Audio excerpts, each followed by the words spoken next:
Gokuldham society में तो जैसे रंग ही रंग बिखर गए थे। जन्माष्टमी थी और हर तरफ एक्साइटमेंट छाया हुआ था। गेंदे के फूल और आम के पत्तों से हर जगह सजावट की गई थी। हवा में मिठाइयों की खुशबू घुली हुई थी। आंगन में बजते हुए गाने सुन के सबके पैर थिरकने लगे थे। गोकुलधाम के सभी रेजिडेंट्स अपने सबसे अच्छे कपड़ों में थे। लेडीज ने रंग बिकलोरी साड़ियां पहनी थीं। उनकी हंसी सोसाइटी में गूंज रही थी। मेन ने नए नए कुर्ते पहने थे। सब लोग पूरे जोश के साथ सेलिब्रेट करने के लिए तैयार थे। सब लोग बहुत एक्साइटेड थे, खासकर दाही हंडी कंपटीशन के लिए। और शो की स्टार थीं दाया। इस साल वही दाही हंडी फोड़ने वाली थीं। दाया अपनी ताकत, अपनी प्यारी हंसी और हर फेस्टिवल को एंजॉय करने के तरीके के लिए फेमस थीं। गोकुलधाम की जान थीं दाया और सब उन्हें ही चीयर कर रहे थे। अरे वाह वाह, आप सब भी ना। हाँ दाया, आज तो तुम पक्का हंडी फोड़ोगी। दाया, संभाल के हाथ। फिर वो समय आ गया। जैसे ही दाया ह्यूमन पिरामिड पर चढ़ी, सब लोग चिल्लाने लगे, दाया, दाया, दाया। वो सबसे ऊपर पहुंच गए। उनकी नजर ऊपर लटके मटके पर टिकी हुई थी। एक गहरी सांस लेते हुए दाया ने अपना हाथ पीछे किया और मटके पर निशाना साधा। लेकिन अफसोस, किस्मत को कुछ और ही मंजूर था। उनका पैर फिसल गया और वो नीचे गिर पड़ी। धड़ाम!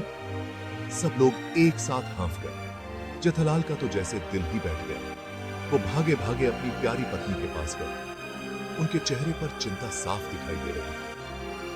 तप्पू,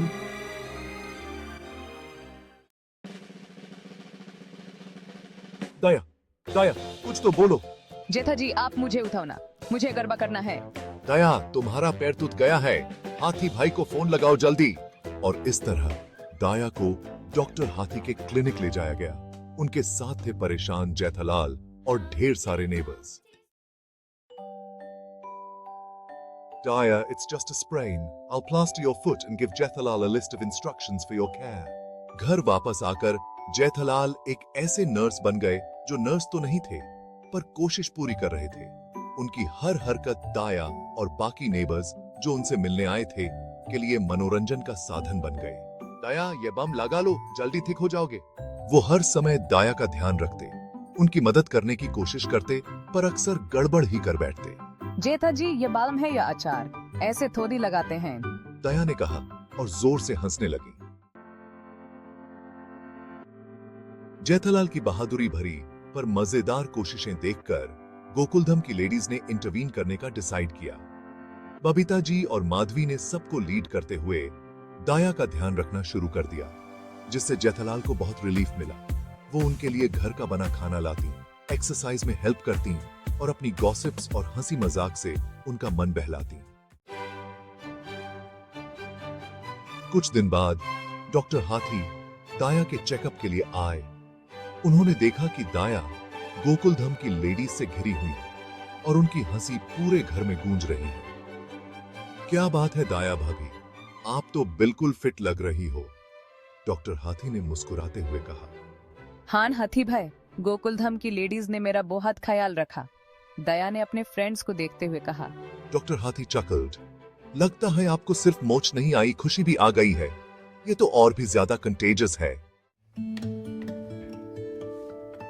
इस छोटी सी एक्सीडेंट के बावजूद गोकुलधाम का जन्माष्टमी सेलिब्रेशन बहुत ही अच्छे से खत्म हुआ। रेजिडेंट्स आंगन में पूजा के लिए इकट्ठा हुए। दाया, हालांकि अभी भी अपने मोच के साथ ही थी, पूरे एंथुजियाज्म के साथ पार्टिसिपेट किया। उनकी हंसी सबसे ज्यादा गूंज रही थी। हवा में अगरबत्ती की खुशबू और भजन की आवाज फैली हुई थी। सुंदर ढंग से सजा हुआ झूला धीरे धीरे हिल रहा था, मानो कृष्ण खुद अपनी उपस्थिति से उन्हें नवाज रहे हों। ताजा बने प्रसाद की खुशबू से सबके मुंह में पानी आ गया। जैसे ही सेलिब्रेशन खत्म हुआ, जेठालाल और दाया आगे आए। उनके चेहरे खुशी से चमक रहे थे। Thank you, dear viewers, for joining us in our Janmashtami celebrations. Jethalal ने कहा। उनकी आवाज प्यार से भरी हुई थी। पिता रुकिए,